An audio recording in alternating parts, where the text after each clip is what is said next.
The Three Musketeers by Alexandre Dumas. Chapter 25. Porthos.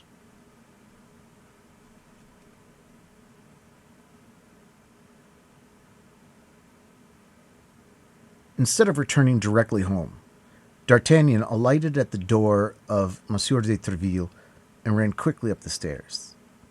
This time he had decided to relate all that had passed. Monsieur de Tréville would doubtless give him good advice as to the whole affair. Besides, as Monsieur de Tréville saw the Queen almost daily, he might be able to draw from Her Majesty some intelligence of the poor young woman whom they were doubtless making pay very dearly for her devotedness to her mistress. Monsieur de Tréville listened to the young man's account with a seriousness which proved that he saw something else in this venture besides a love affair. When D'Artagnan had finished, he said, All this savours of his Eminence, a league off." "But what is to be done?" said D'Artagnan. "Nothing, absolutely nothing, at present, but quitting Paris, as I told you, as soon as possible. I will see the Queen. I will relate to her the details of the disappearance of this poor woman, of which she is no doubt ignorant. These details will guide her on her part, and on your return I shall perhaps have some good news to tell you. Rely on me." D'Artagnan knew that, although a Gascon, Monsieur de Tréville was not in the habit of making promises, and that when by chance he did promise, he more than kept his word. He bowed to him, then, full of gratitude for the past and for the future. And the worthy captain, who on his side felt a lively interest in this young man, so brave and so resolute, pressed his hand kindly, wishing him a pleasant journey. Determined to put the advice of Monsieur de Tréville in practice instantly, D'Artagnan directed his course towards the Rue de Fossoyeurs in order to superintend the packing of his valise. On approaching the house, he perceived Monsieur Bonacieux in morning costume, standing at his threshold. All that the prudent Planchet had said to him the preceding evening about the sinister character of the old man recurred to the mind of D'Artagnan, who looked at him with more attention than he had done before. In fact, in addition to that yellow, sickly paleness which indicates the insinuation of the bile in the blood, and which might besides be accidental, D'Artagnan remarked something perfidiously significant in the play of the wrinkled features of his countenance. A rogue does not laugh in the same way that an honest man does. A hypocrite does not shed the tears of a man of good faith. All falsehood is a mask, and however well that mask may be, with a little attention, we may always succeed in distinguishing it from the true face. It appeared, then, to D'Artagnan that Monsieur Bonacieux wore a mask, and likewise that the mask was most disagreeable to look upon. In consequence of his feeling of repugnance, he was about to pass without speaking to him, but, as he had done the day before, Monsieur Bonacieux accosted him. "Well, young man," said he, "we appear to pass rather gay nights. 7 o'clock in the morning. Best day. You seem to reverse ordinary customs, and come home at the hour when other people are going out." "No one can reproach you for anything of that kind, Monsieur Bonacieux," said the young man. "You are a model for regular people. It is true that when a man possesses a young and pretty wife, he has no need to seek happiness elsewhere. Happiness comes to meet him, does it not, Monsieur Bonacieux?" Bonacieux became as pale as death and grinned a ghastly smile. Ah, said Bonacieux, "you're a jocular companion. But where the devil were you gadding last night, my young master? It does not appear to be very clean in the crossroads."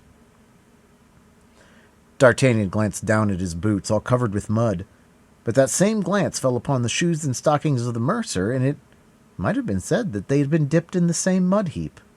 Both were stained with splashes of mud of the same appearance. Then a sudden idea crossed the mind of D'Artagnan. That little stout man, short and elderly, that sort of lackey dressed in dark clothes, treated without ceremony by the men wearing swords who composed the escort, was Bonacieux himself. The husband had presided at the abduction of his wife. A terrible inclination seized D'Artagnan to grasp the mercer by the throat and strangle him, but, as we have said, he was a very prudent youth, and he restrained himself. However, the revolution which appeared upon his countenance was so visible that Bonacieux was terrified at it, and he endeavored to draw back a step or two, but as he was standing before the half of the door which was shut, the obstacle compelled him to keep his place. "Ah, but you are joking, my worthy man," said D'Artagnan. "It appears to me that if my boots need a sponge, your stockings and shoes stand in equal need of a brush. May you not have been philandering a little also, Monsieur Bonacieux? Oh, the devil! That's unpardonable in a man your age, and who, besides, has such a pretty wife as yours." "Oh, Lord, no," said Bonacieux. "But yesterday I went to Saint Mandy to make some inquiries after a servant, as I cannot possibly do without one, and the roads were so bad that I brought back all this mud, which I have not yet had time to remove." The place named by Bonacieux as that which had been the object of his journey was a fresh proof in support of the suspicions D'Artagnan had conceived. Bonacieux had named Mandy because Mandy was in the exactly opposite direction from St. Cloud. This probably afforded him his first consolation.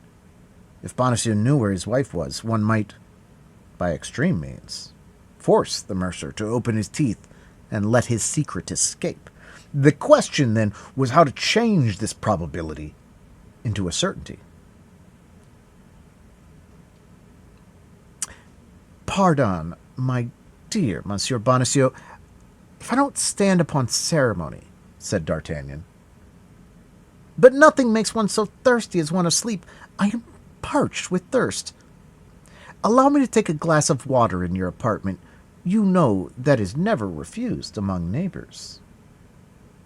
Without waiting for the permission of his host, D'Artagnan went quickly into the house and cast a rapid glance at the bed. It had not been used. Bonacieux had not been abed. He had only been back an hour or two. He had accompanied his wife to the place of her confinement, or at least to the first relay. "Thanks, Monsieur Bonacieux," said D'Artagnan, emptying his glass. "That is all I wanted of you. I will now go up into my apartment. I will make Planchet brush my boots, and when he is done, I will, if you like, send him to brush your shoes." He left the mercer quite astonished at his singular farewell, and asking himself if he had not been a little inconsiderate. At the top of the stairs he found Planchet in a great fight. "Ah, monsieur!" cried Planchet, as soon as he perceived his master. "Here is more trouble. I thought you would never come in." What's the matter now, Planchet?" demanded D'Artagnan. "Oh, I give you 100, I give you 1,000 times to guess, monsieur, the visit I have received in your absence." "When?" "About half an hour ago, while you were at Monsieur de Treville's." "Who has been here? Come, speak." "Monsieur de Cavois." "Monsieur de Cavois?" "In person. The captain of the Cardinal's Guards himself." "Did he come to arrest me?" "I have no doubt that he did, monsieur, for all his wheedling manner." "Was he so sweet, then?" "Indeed, he was all honey, monsieur." "Indeed!" "He came, he said, on part of his Eminence, who wished you well, and to beg you to follow him to the Palais Royal." It was called the Palais Cardinal before Richelieu gave it to the king. "What did you answer him?" "That the thing was impossible, seeing that you were not at home, as he could see." "Well, what did he say then?" "That you must not fail to call upon him in the course of the day, and then he added in a low voice, 'Tell your master that his Eminence is very well disposed towards him, and that his fortune perhaps depends upon this interview.'" "The snare is rather maladroit for the cardinal," replied the young man, smiling. "Oh, I saw the snare, and I answered you would be quite in despair on your return." "Where has he gone?" "Oh, this is still—" "Where has he gone?" asked Monsieur de Cavois. "To Troyes, in Champagne," I answered. "And when did he set out?" "Yesterday evening." "Planchet, my friend," interrupted D'Artagnan, You really are a precious fellow. You will understand, monsieur. I thought there would still be time if you wished to see Monsieur de Cavois to contradict me by saying you were not yet gone. The falsehood would then lie at my door, and as I am not a gentleman, I may be allowed to lie. Be of good heart, Planchet. You shall preserve your reputation as a veracious man. In a quarter of an hour, we set off. That's the advice I was about to give, monsieur, and where are we going, may I ask, without being too curious? Pardieu! In the opposite direction to that which you said I was gone. Besides, you are not as anxious to learn news of Grimaud, Mousqueton, and Bazin as I am to know what has become of Athos, Porthos, and Aramis? Yes, monsieur, said Planchet, and I will go as soon as you please. Indeed, I think provincial air will suit us much better now than the air of Paris. So then pack up your luggage, Planchet, and let us be off. On my part, I will go out with my hands in my pockets, that nothing may be suspected. You may join me at the Hôtel des Gardes. By the way, Planchet, I think you are right with respect to our host, and that he is decidedly a frightfully low wretch. Ah, monsieur, you may take my word when I tell you anything. I am a physiognomist, I assure you. D'Artagnan went out first, as had been agreed upon. Then, in order that he might have nothing to reproach himself with, he directed his steps, for the last time, toward the residences of his three friends. No news had been received of them, only a letter, all perfumed and of an elegant writing in small characters, had come for Aramis. D'Artagnan took charge of it. 10 minutes afterwards, Planchet joined him at the stables of the Hôtel des Gardes. D'Artagnan, in order that there might be no time lost, had saddled his horse himself. "That's well," said he to Planchet, when the letter added the portmanteau to the equipment. "Now saddle the other 3 horses." Do you think, then, monsieur, that we shall travel faster with 2 horses apiece? Said Planchet, with his shrewd air. "No, Monsieur Jester," replied D'Artagnan, "but with our 4 horses we may bring back our 3 friends, if we should have the good fortune to find them living." "Which is a great chance," replied Planchet. "But we must not despair of the mercy of God." "Amen," said D'Artagnan, getting into his saddle.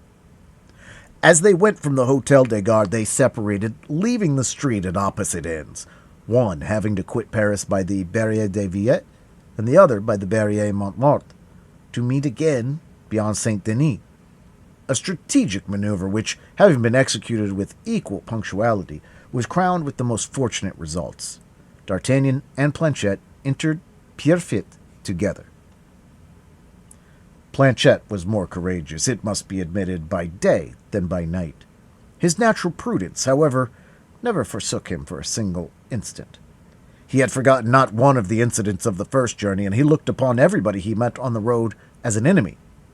It followed that his hat was forever in his hand, which procured him some severe reprimands from D'Artagnan, who feared that his excess of politeness would lead people to think he was the lackey of a man of no consequence. Nevertheless, whether the passengers were really touched by the urbanity of Planchet, or whether this time nobody was posted on the young man's road, our 2 travelers arrived at Chantilly without any accident, and alighted at the tavern of Great Saint Martin, the same at which they had stopped on their first journey. The host, on seeing a young man followed by a lackey with 2 extra horses, advanced respectfully to the door. Now, as they had already traveled 11 leagues, D'Artagnan thought it time to stop, whether Porthos were or were not in the inn. Perhaps it would not be prudent to ask at once what had become of the Musketeer. The result of these reflections was that D'Artagnan, without asking information of any kind, alighted, commended the horses to the care of his lackey, entered a small room destined to receive those who wished to be alone, and desired the host to bring him a bottle of his best wine, and as good a breakfast as possible, a desire which further corroborated the high opinion the innkeeper had formed of the traveler at first sight. D'Artagnan was therefore served with miraculous celerity. The regiment of the Guards was recruited among the first gentlemen of the kingdom, and D'Artagnan, followed by a lackey and traveling with 4 magnificent horses, despite the simplicity of his uniform, could not fail to make a sensation. The host desired himself to serve him, which D'Artagnan, perceiving, ordered 2 glasses to be brought and commenced the following conversation. "My faith, my good host," said D'Artagnan, filling the 2 glasses, "I asked for a bottle of your best wine, and if you have deceived me, you will be punished in what you have sinned. For seeing that I hate drinking by myself, you shall drink with me. Take your glass, then, and let us drink. But what shall we drink to, so as to avoid wounding any susceptibility? Let us drink to the prosperity of your establishment." "Your lordship does me such honor," said the host, "and I thank you sincerely for your kind wish." "But don't mistake," said D'Artagnan. "There's more selfishness in my toast than perhaps you may think, for it is only in prosperous establishments that one is well received. In hotels that do not flourish, everything is in confusion, and the traveler is a victim to the embarrassments of his host. Now, I travel a great deal, particularly on this road, and I wish to see all innkeepers making a fortune."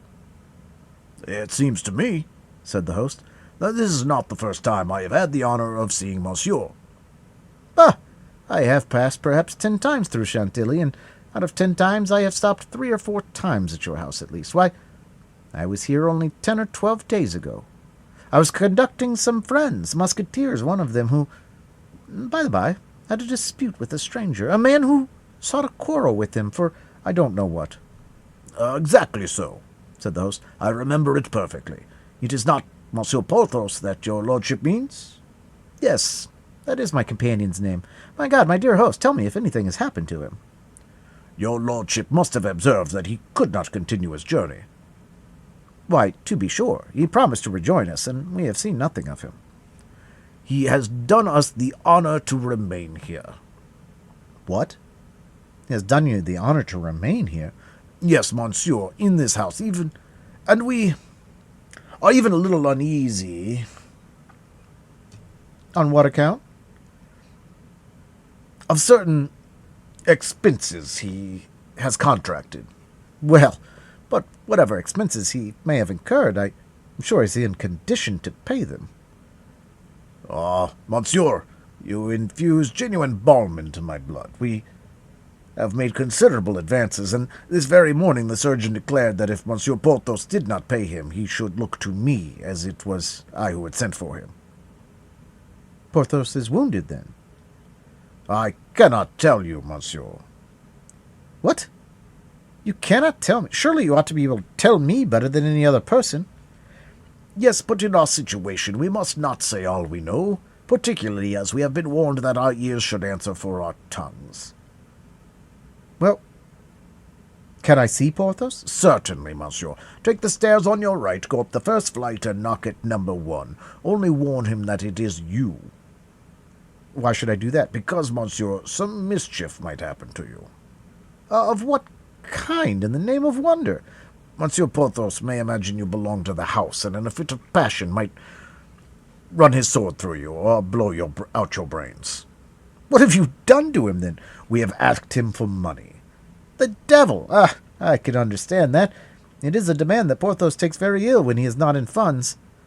But I know he must be so at present." "We thought so too, monsieur, as our house is carried on very regularly, and we make out our bills every week. At the end of 8 days we presented our account, but it appeared we had chosen an unlucky moment, for at the first word of the subject he sent us to all the devils. It is true he has been playing the day before." "Playing the day before? And with whom?" "Lord, who can say, monsieur? With some gentleman who was travelling this way, to whom he proposed a game of lansquenet." "That's it, then. And the foolish fellow lost all he had?"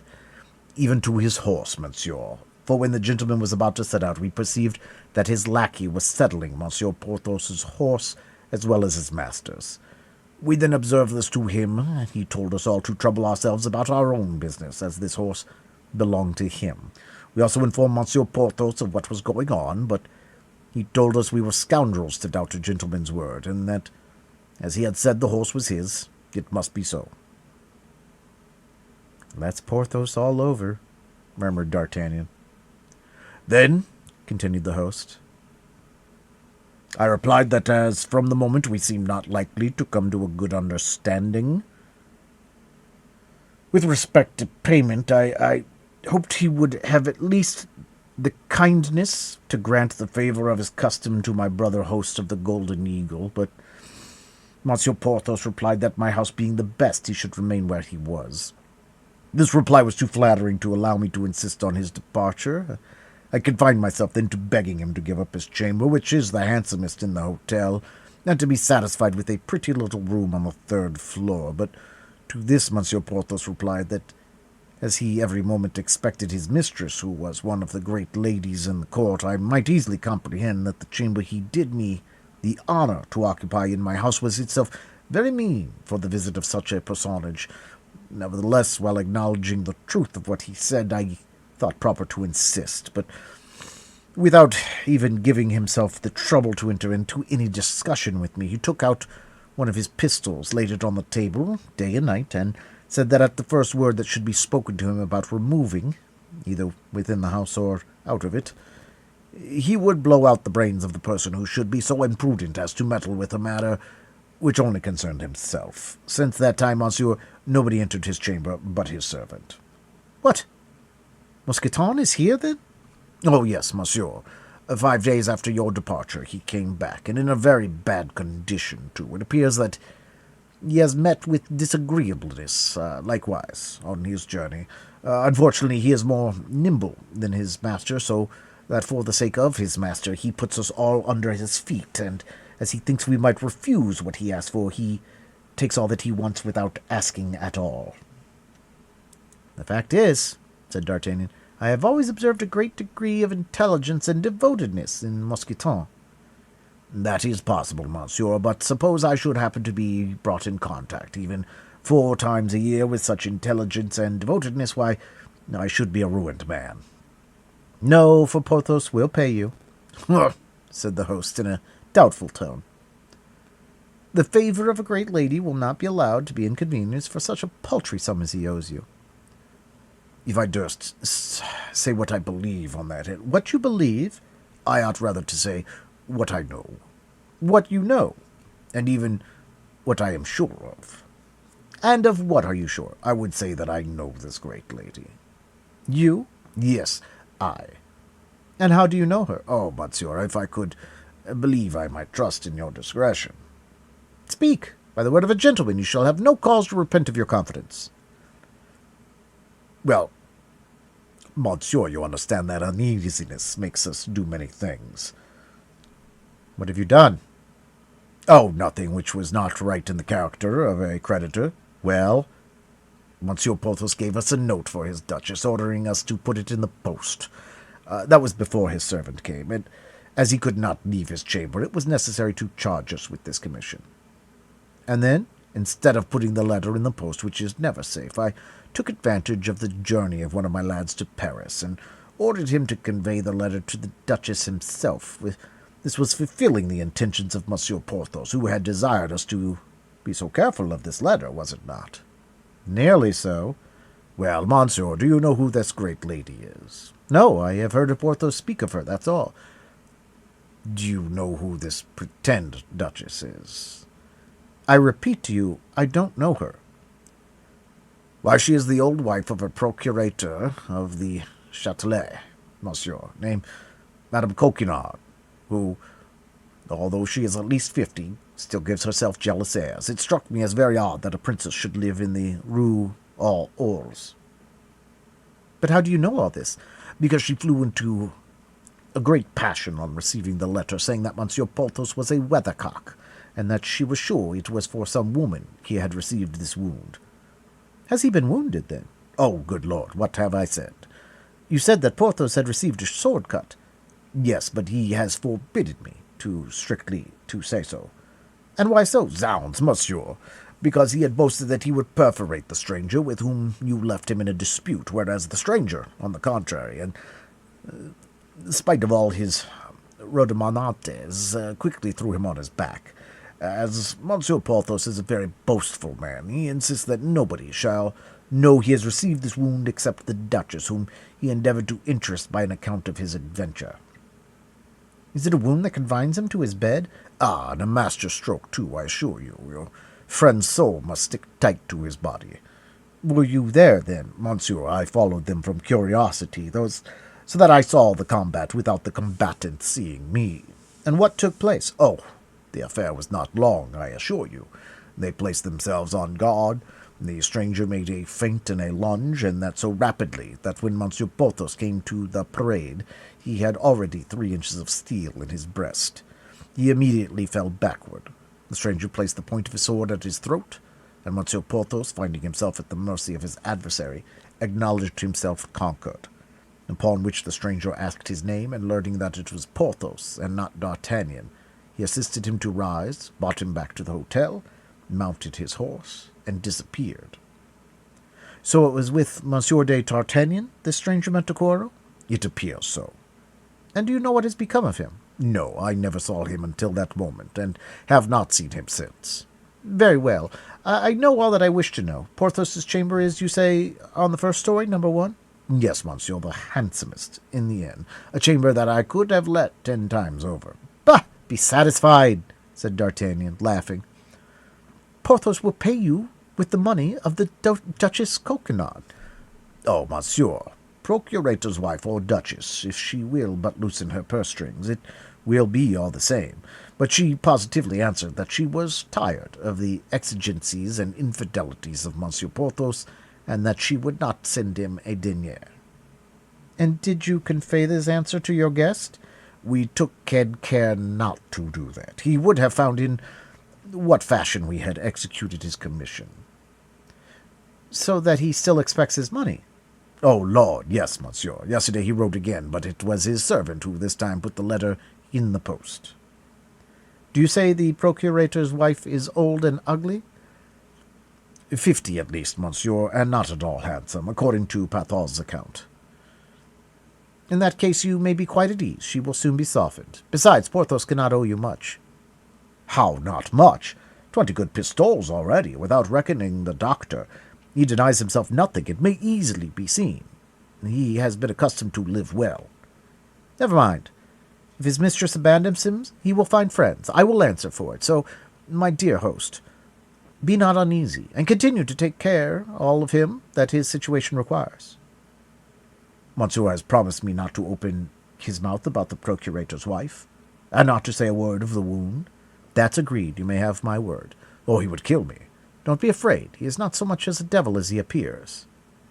Saying these words, D'Artagnan went upstairs, leaving his host a little better satisfied with respect to 2 things in which he appeared to be very much interested: his debt and his life.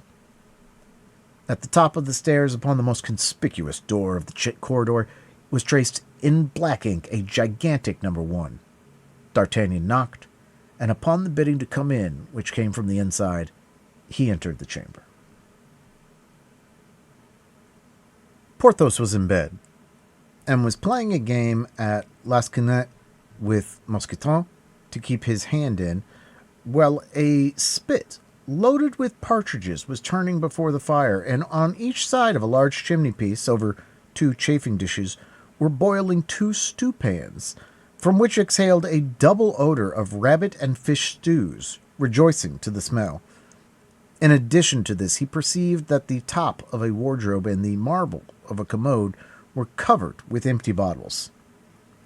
At the sight of his friend, Porthos uttered a loud cry of joy, and Mousqueton, rising respectfully, yielded his place to him, and went to give an eye to the 2 stewpans, of which he appeared to have the particular inspection.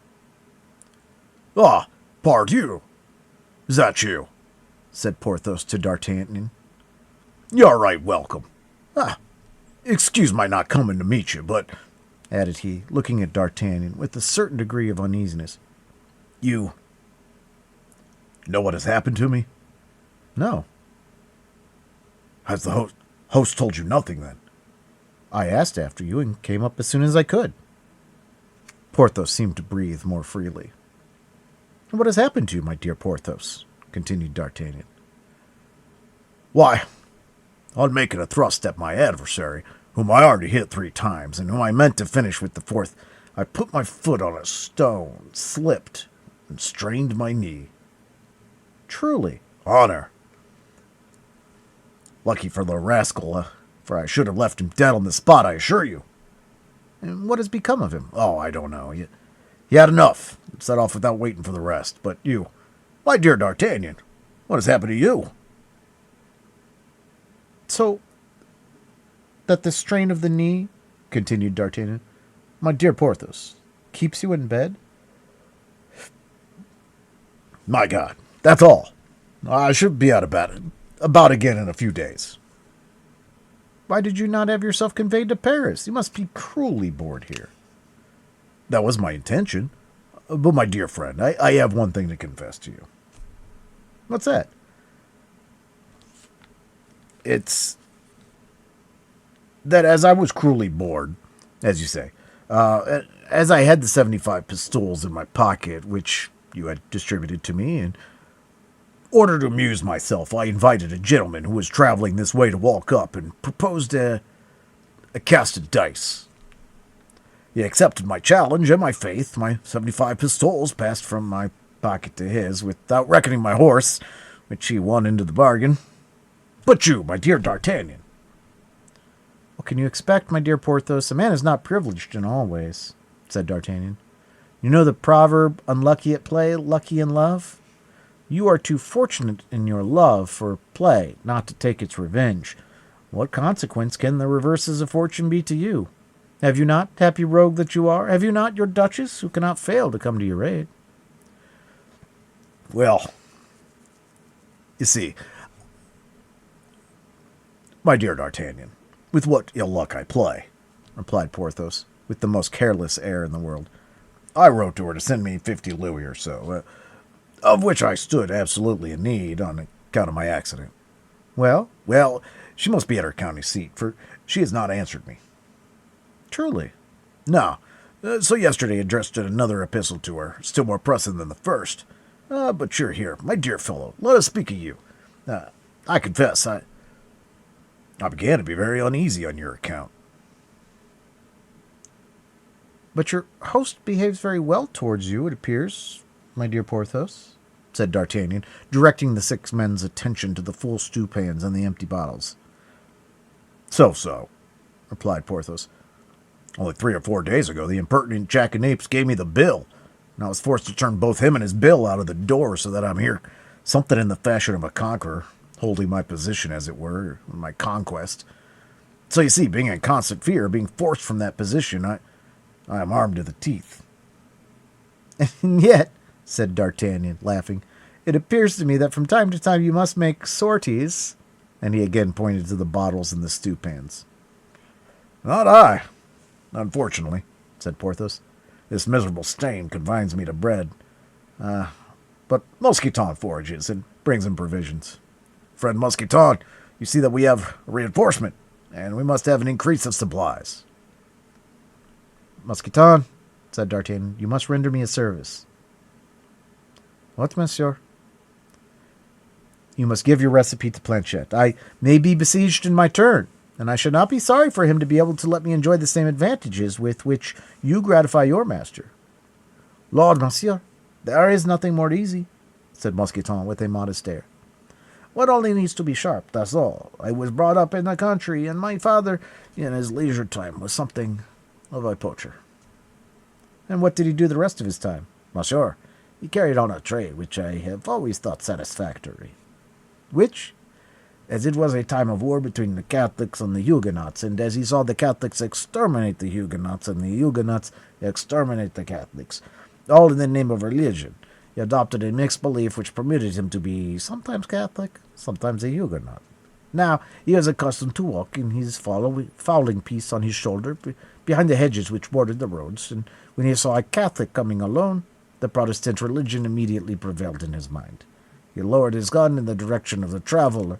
Then, when he was within 10 paces of him, he commenced a conversation which was almost always ended by the traveller's abandoning his purse to save his life. It goes without saying that when he saw a Huguenot coming, he felt himself filled with such ardent Catholic zeal that he could not understand how, quarter of an hour before, he had been able to have any doubts upon the superiority of our holy religion. For my part, monsieur, I am Catholic, my father faithful to his principles, having made my elder brother a Huguenot. And what was the end of this worthy man? Said D'Artagnan. Oh, the most unfortunate kind, monsieur. One day he was surprised in a lonely road between a Huguenot and a Catholic, with both of whom he had before had business, and who both knew him again, so they united against him and hanged him on a tree. Then they came and boasted of their fine exploit in the cabaret of the next village, where my brother and I were drinking. And what did you do? We let them tell their story out, replied Mousqueton. Then, as in leaving the cabaret they took different directions, my brother went and hid himself on the road of the Catholic, and I on that of the Huguenot. 2 hours after all was over, we had done the business of both, admiring the foresight of our poor father, who had taken the precaution to bring each of us up in a different religion. Well, I must allow, as you say, your father was a very intelligent fellow, and you say in his leisure moments the worthy man was a poacher? Yes, monsieur. It was he who taught me to lay a snare and ground a line. The consequence is that when I saw our laborers, which did not at all suit two such delicate stomachs as ours, I had recourse to a little of my old trade. While walking near the wood of Monsieur le Prince, I laid a few snares in the runs, and while reclining on the banks of his Highness's pieces of water, I slipped a few lines into his fish ponds, so that now, thanks be to God, we do not want, as monsieur can testify, for partridges, rabbits, carps, or eels, all light wholesome food suitable for the sick. But the wine, said D'Artagnan, who furnishes the wine? Your host? That is to say, yes and no. How yes and no? He furnishes it, it is true, but he does not know that he has the honor. Explain yourself, Mousqueton. Your conversation is full of instructive things. That it is, monsieur. It has so chanced that I met with a Spaniard in my peregrinations who had seen many countries, and among them the New World. What connection can the New World have with the bottles which are on the commode and the wardrobe? Patience, monsieur. Everything will come in its turn. The Spaniard had in his service a lackey whom had accompanied him in his voyage to Mexico. The lackey was my compatriot, and we became the more intimate from there, being many resemblances of character between us. We loved sporting of all kinds better than anything, so that he related to me how in the plains of the Pampas the natives hunt the tiger and the wild bull with simple running nooses, which they throw to a distance of 20 or 30 paces, the end of a cord with such nicety. But in the face of the proof, I was obliged to acknowledge the truth of the recital. My friend placed a bottle at a distance of 30 paces, and at each cast he caught the neck of the bottle in his running noose. I practice this every day, and as nature has endowed me with some faculties, at this day I can throw the lasso with any man in the world. Well, do you understand, monsieur? Our host has a well-furnished cellar, the key of which never leaves him, only this cellar has a ventilating hole. Now, through this ventilating hole I throw my lasso, and as I know in which part of the cellar is the best wine, that's my point for sport. You see, monsieur, what the New World has to do with the bottles, which are on the commode and on the wardrobe. Now, will you taste our fine wine, and without prejudice, say what you think of it? Thank you, my friend. Thank you. Unfortunately, I have just breakfasted. Well, said Porthos, arrange the table, Mousqueton. While we have breakfast, D'Artagnan will relate to us what has happened to him during the 10 days since he left us. Willingly, said D'Artagnan. While Porthos and Mousqueton were breakfasting, with the appetites of convalescence and with that brotherly cordiality which unites men in misfortune, D'Artagnan related how Aramis, being wounded, was obliged to stop at Crèvecoeur, how he had left Athos fighting at Amiens with 4 men who accused him of being a coiner, and how he, D'Artagnan, had been forced to run the Comte de Wardes through the body in order to reach England. But there the confidence of D'Artagnan stopped. He only added that on his return from Great Britain he had brought back 4 magnificent horses, one for himself and one for each of his companions. Then he informed Porthos that the one intended for him was already installed in the stable of the tavern. At this moment Planchet entered to inform his master that the horses were sufficiently refreshed, and that it would be possible to sleep at Clermont. As D'Artagnan was tolerably reassured with regard to Porthos, and as he was anxious to obtain news of his 2 other friends, he held out his hand to the wounded man, and told him he was about to resume his route in order to continue his researches. For the rest, as he reckoned upon returning by the same route in 7 or 8 days, if Porthos were still at the St. Great Martin, he would call for him on his way. Porthos replied that, in all probability, his sprain would not permit him to depart yet a while. Besides, it was necessary he should stay at Chantilly to wait for the answer from his duchess. D'Artagnan wished that answer might be prompt and favorable, and having again recommended Porthos to the care of Mousqueton and paid his bill to the host, he resumed his route with Planchet, already relieved of one of his led horses. Chapter 26. Aramis and his Thesis. D'Artagnan had said nothing to Porthos of his wound or of his procurator's wife. Arbernay was a prudent lad, however young he might be. Consequently, he had appeared to believe all that the vainglorious Musketeer had told him, convinced that no friendship will hold out against a surprised secret. Besides, we feel always a sort of mental superiority over those whose lives we know better than they suppose. In his projects of intrigue for the future, and determined as he was to make his three friends the instruments of his fortune, D'Artagnan was not sorry at getting into his grasp beforehand the invisible strings by which he reckoned upon moving them. And yet, as he journeyed along, a profound sadness weighed upon his heart. He thought of that young and pretty Madame Bonacieux, who was to have paid him the price of his devotedness. But let us hasten to say that his sadness possessed the young man less from the regret of the happiness he had missed than from the fear he entertained that some serious misfortune had befallen the poor woman. For himself, he had no doubt she was a victim of the cardinal's vengeance, and, as was well known, the vengeance of his eminence was terrible. How he had found grace in the eyes of the minister he did not know, but without doubt Monsieur de Cavois would have revealed this to him if the captain of the guards had found him at home. Nothing makes time pass more quickly or more shortens a journey than a thought which absorbs in itself all the faculties of the organization of him who thinks. External existence then resembles a sleep of which this thought is the dream. By its influence, time has no longer measure, space has no longer distance. We depart from one place, arrive at another, and that is all.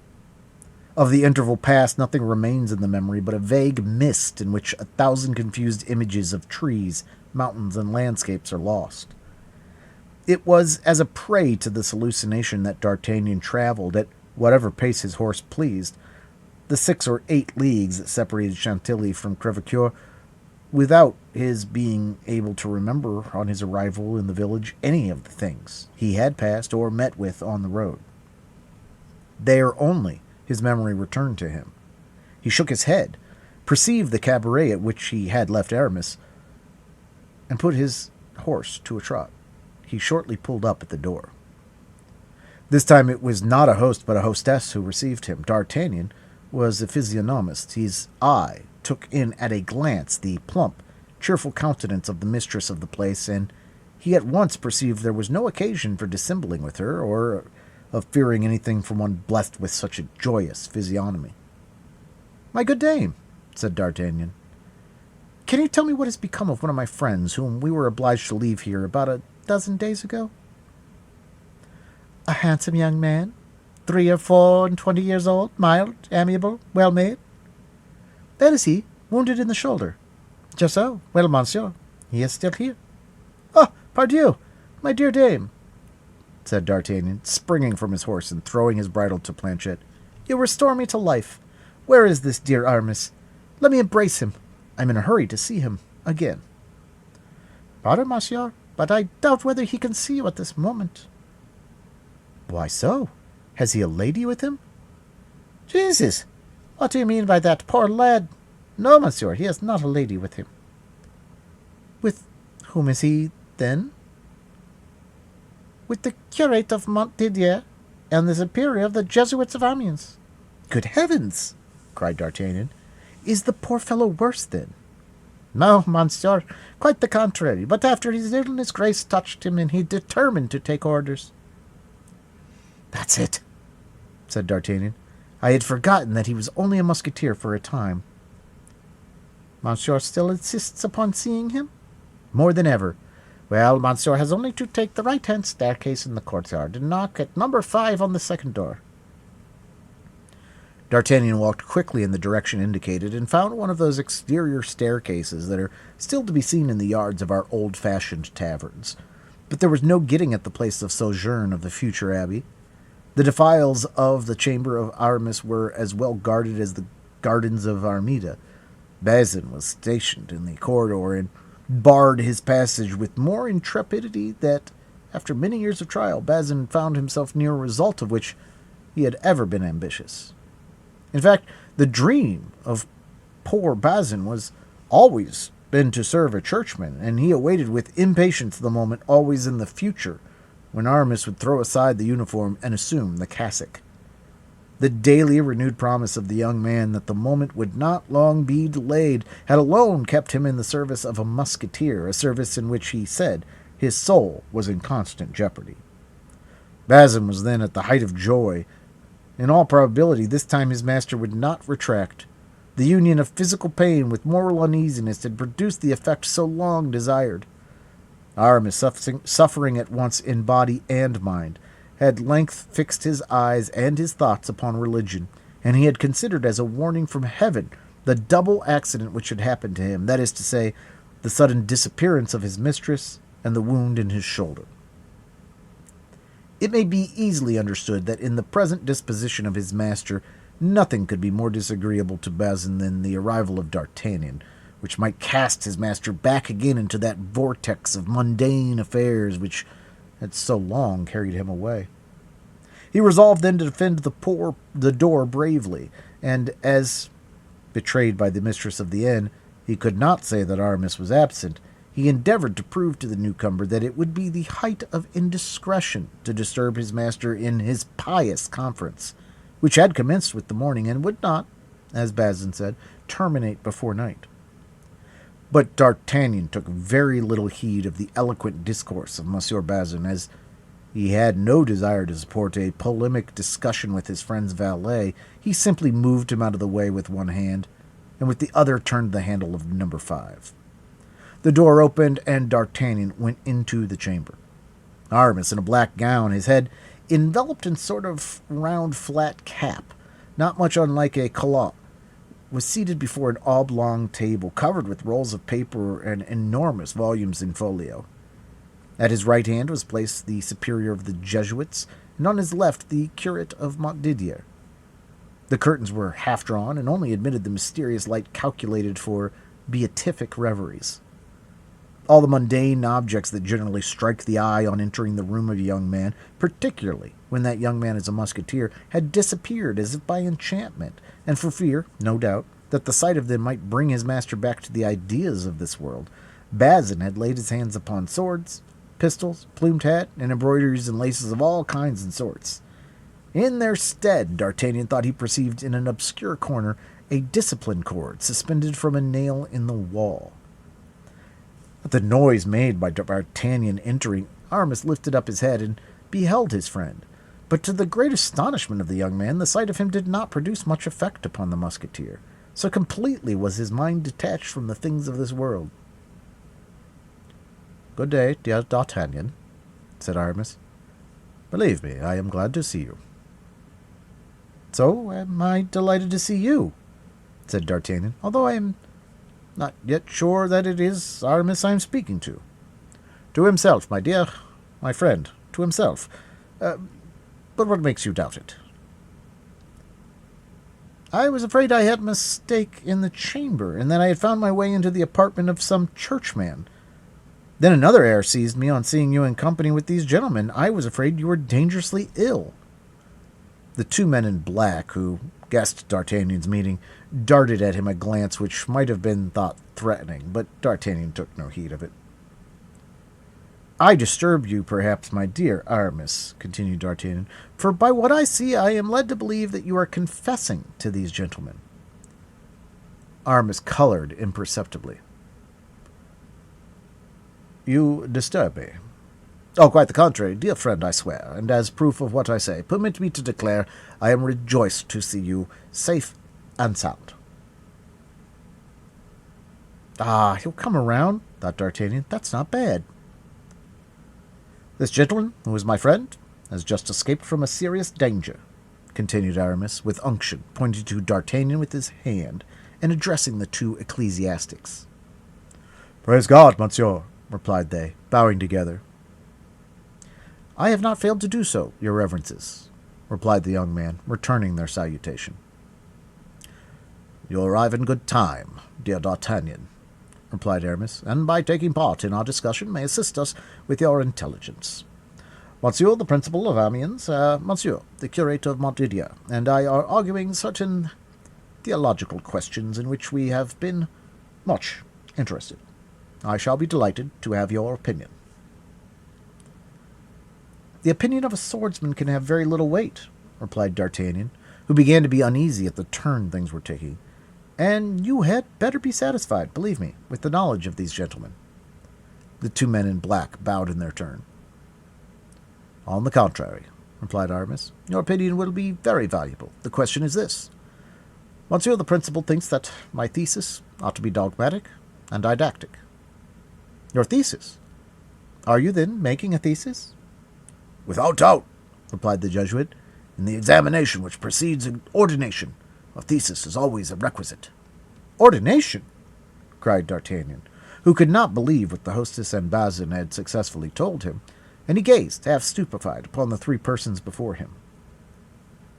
Now, continued Aramis, taking the same graceful position in his easy chair that he would have assumed in bed, and complacently examining his hand, which was as white and plump as that of a woman, and which he held in the air to cause the blood to descend.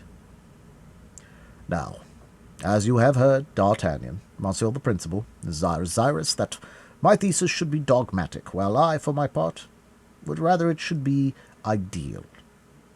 This is the reason why Monsieur the Principal has proposed to me the following subject, which has not yet been treated upon, and in which I perceive there is a matter for magnificent elaboration.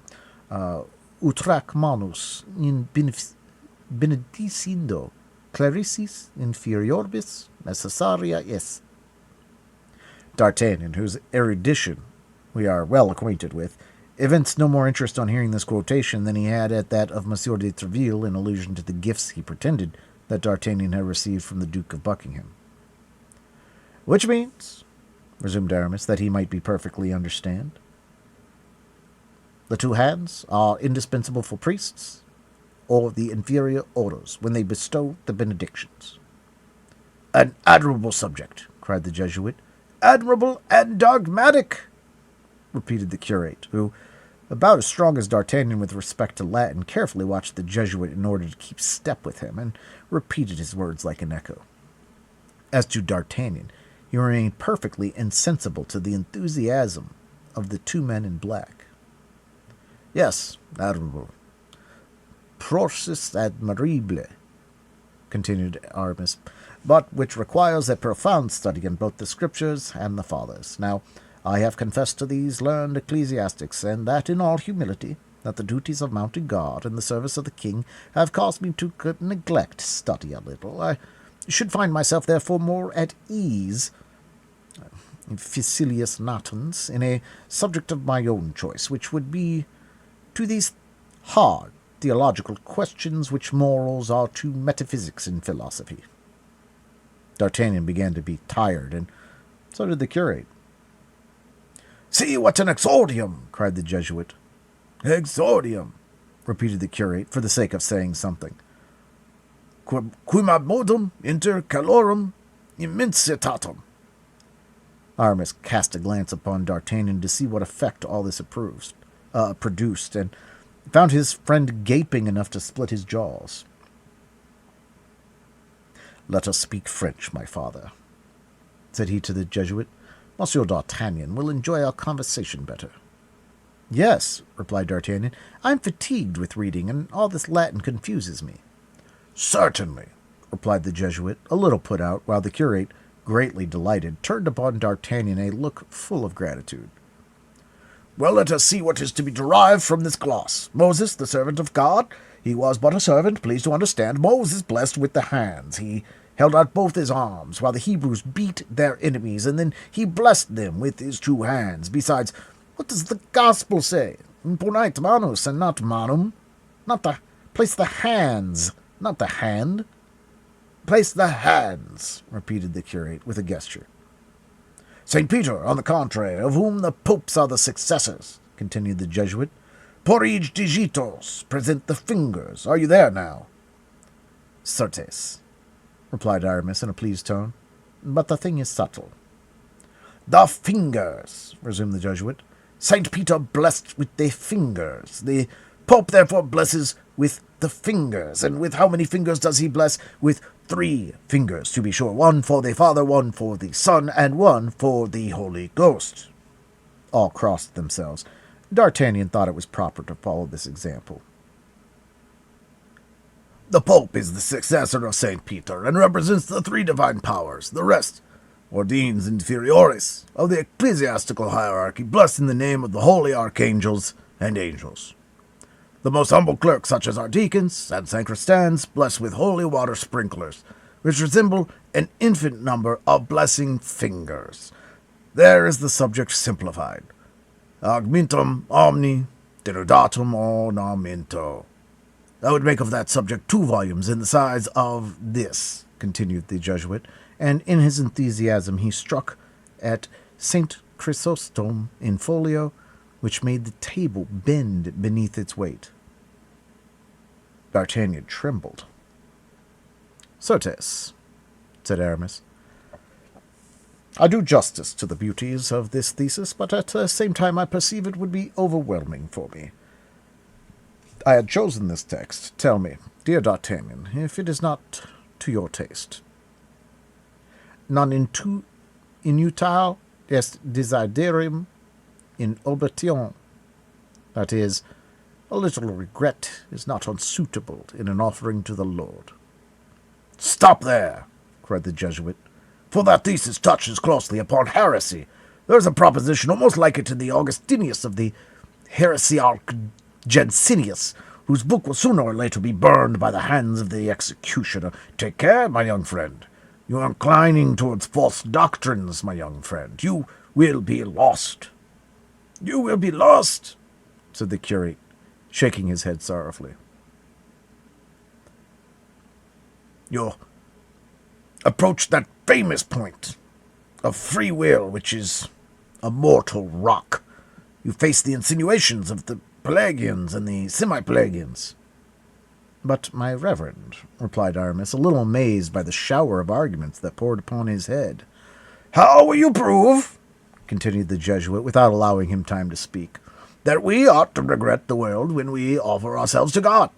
Listen to this dilemma. God is God, and the world is the devil. To regret the world is to regret the devil. That is my conclusion. And that is mine also, said the curate. But for heaven's sake, resumed Aramis, Desiderus diabolum, unhappy man, cried the Jesuit. He regrets the devil. Ah, my young friend, added the curate, groaning, do not regret the devil, I implore you. D'Artagnan felt himself bewildered. It seemed to him as though he were in a madhouse, and was becoming as mad as those he saw. He was, however, forced to hold his tongue from not comprehending half the language they employed. But listen to me, then, resumed Aramis, with politeness mingled with a little impatience. I do not say I regret. No, I will never pronounce that sentence, which would not be orthodox. The Jesuit raised his hands towards heaven, and the curate did the same. No, but pray grant me that it is acting with an ill grace to offer to the Lord only that which we are perfectly disgusted. Don't you think so, D'Artagnan? I think so indeed, cried he. The Jesuit and the curate quite started from their chairs.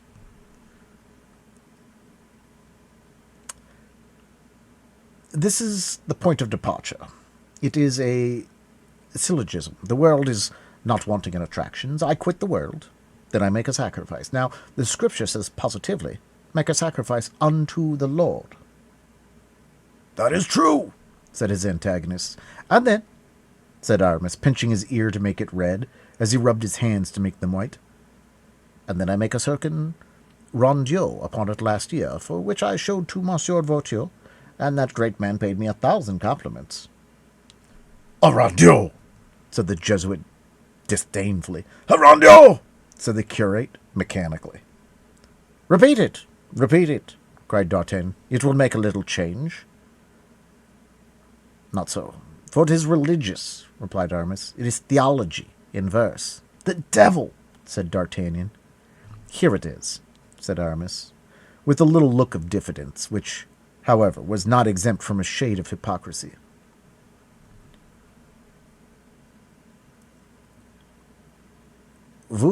Vous qui pleurez un passé plein de charmes, et qui traînez des jours infortunes, tous vos malheurs se verront terminés, quand Dieu sur vous offrez vos larmes, vous qui pleurez. You who weep for pleasures fled, while dragging on a life of care, all your woes will melt in air, if to God your tears are shed, you who weep. D'Artagnan and the curate appeared pleased. The Jesuit persisted in his opinion. Beware of a profane taste in your theological style. What says Augustine on the subject? Severis sit clericorum verbo. Yes, let the sermon be clear, said the curate. Now, hastily interrupted the Jesuit, on seeing his acolyte was going astray. Now your thesis would please the ladies. It would have the success of one of Monsieur Patro's pleadings. Please God, cried Aramis, transported. There it is, cried the Jesuit. The world still speaks within you, in a loud voice. Altissima voce.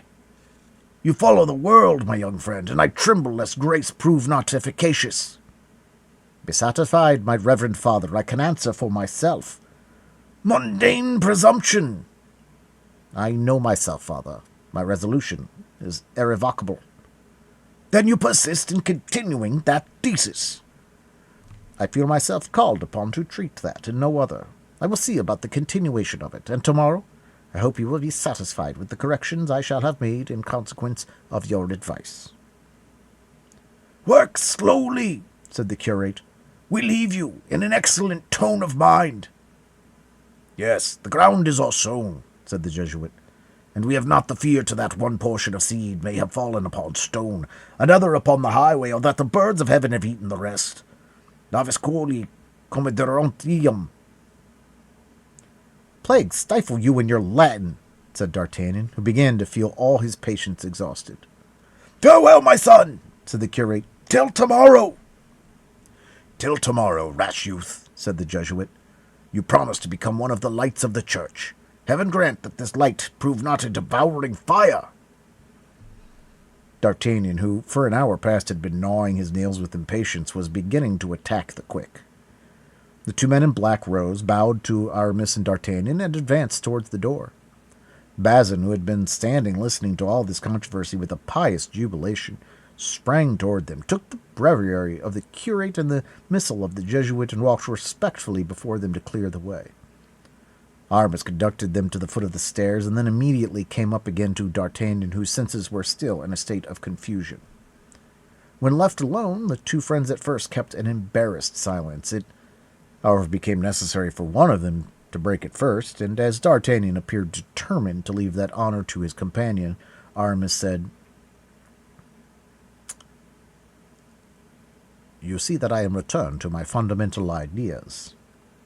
"Yes, efficacious grace has touched you, as that gentleman said just now." "Oh, these plans of retreat have been formed a long time. You have often heard me speak of them, have you not, my friend?" "Yes, but I confess I always thought you jested." "With such things? Oh, D'Artagnan!" "The devil! Why, people jest with death." "And people are wrong, D'Artagnan, for death is the door which leads to perdition or to salvation." "Granted. But if you please, let us not theologize, Aramis. You must have had enough for today. As for me, I have almost forgotten the little Latin I have ever known. And then I confess to you that I have eaten nothing since 10 o'clock this morning, and I am devilish hungry." "We will dine directly, my friend. Only you must please to remember that this is Friday. Now, on such a day, I can neither eat flesh nor see it eaten. If you can be satisfied with my dinner, it consists of cooked tetragons and fruits." "What do you mean by tetragons?" asked D'Artagnan uneasily. I mean spinach, replied Aramis. But on your account I will add some eggs, and that is a serious infraction of the rule, for eggs are meat, since they engender chickens. This feast is not very succulent, but never mind. I will put up with it for the sake of remaining with you. I am grateful to you for the sacrifice, said Aramis. But if your body be not greatly benefited by it, be assured your soul will. And so, Aramis, you are decidedly going into the church? What will our two friends say? What will Monsieur de Tréville say? They will treat you as a deserter, I warn you. I do not enter the church. I re-enter it. I deserted the church for the world, for you know that I forced myself when I became a musketeer. I know nothing about it. You don't know I quit the seminary? Not at all. This is my story, then. Besides, the scriptures say, confess yourselves to one another, and I confess to you, D'Artagnan. And I give you absolution beforehand. You see, I am a good sort of man. Do not jest about holy things, my friend. Go on, then, I listen. I had been at the seminary from 9 years old. In 3 days I should have been 20. I was about to become an abbé, and all was arranged. One evening I went, according to custom, to a house which I frequented with much pleasure. When one is young, what can be expected? One is weak. An officer who saw me with a jealous eye, reading the lives of the saints to the mistress of the house, entered suddenly and without being announced. That evening I had translated an episode of Judith, and had just communicated my verses to the lady, who gave me all sorts of compliments, and, leaning on my shoulder, was reading them a second time with me. Her pose, which I must admit was rather free, wounded this officer. He said nothing, but when I went out he followed, and quickly came up with me. "Monsieur the Abbé," said he, "do you like blows with a cane?" "I cannot say, monsieur," answered I. "No one has ever dared to give me any." "Well, listen to me, monsieur the Abbé. If you venture again into the house in which I have met you this evening, I will dare it myself. I really think I must have been frightened. I became very pale. I felt my legs fail me.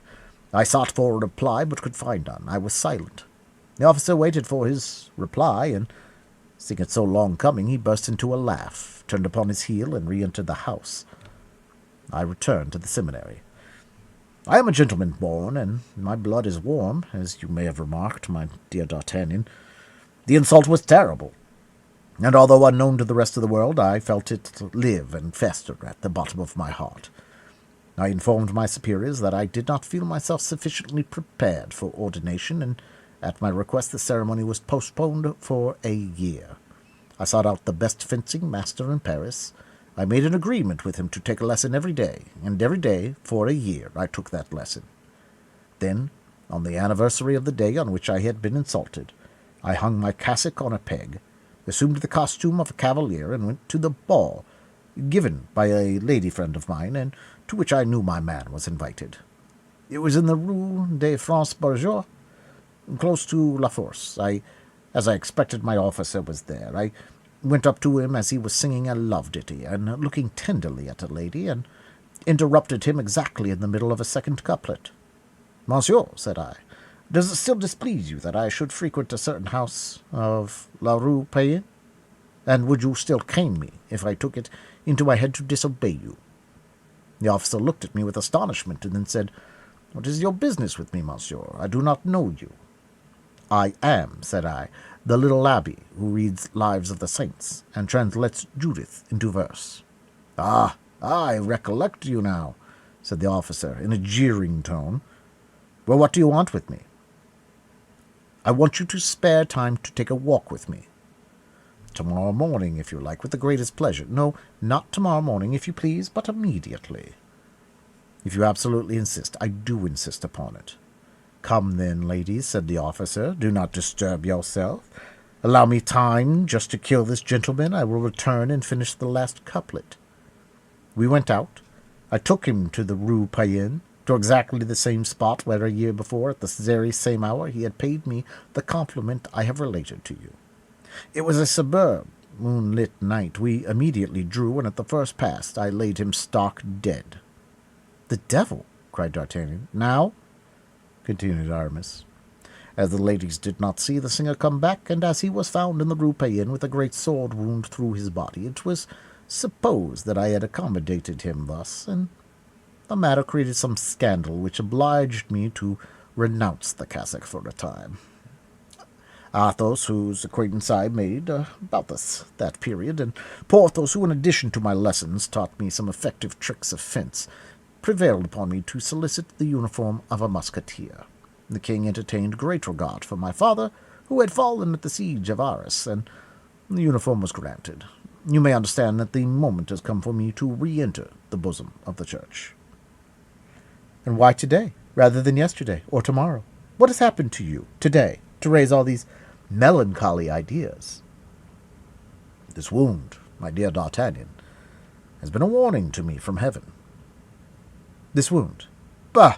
It is now nearly healed, and I am sure it is not that which gives you the most pain. What, then? Said Aramis, blushing. You have one at heart, Aramis, one deeper and more painful, a wound made by a woman. The eye of Aramis kindled in spite of himself. Ah, said he, dissembling his emotion under a feigned carelessness. Do not talk of such things. Suffer love pains. Veritas venitatum. According to your idea, then, my brain has turned, and for whom? For some grisette, some chambermaid with whom I have trifled in some garrison? Fie! Pardon, my dear Aramis, but I thought you carried your eyes higher. Higher? And who am I to nourish such ambition? A poor musketeer, a beggar, an unknown, who hates slavery and finds himself ill-placed in the world. Aramis, Aramis! Cried D'Artagnan, looking at his friend with an air of doubt. Dust I am, and to dust I return. Life is full of humiliations and sorrows, continued he, becoming still more melancholy. All the ties which attain him to life break in the hand of man, particularly the golden ties. Oh, my dear D'Artagnan, resumed Aramis, giving to his voice a slight tone of bitterness, trust me. Conceal your wounds when you have any.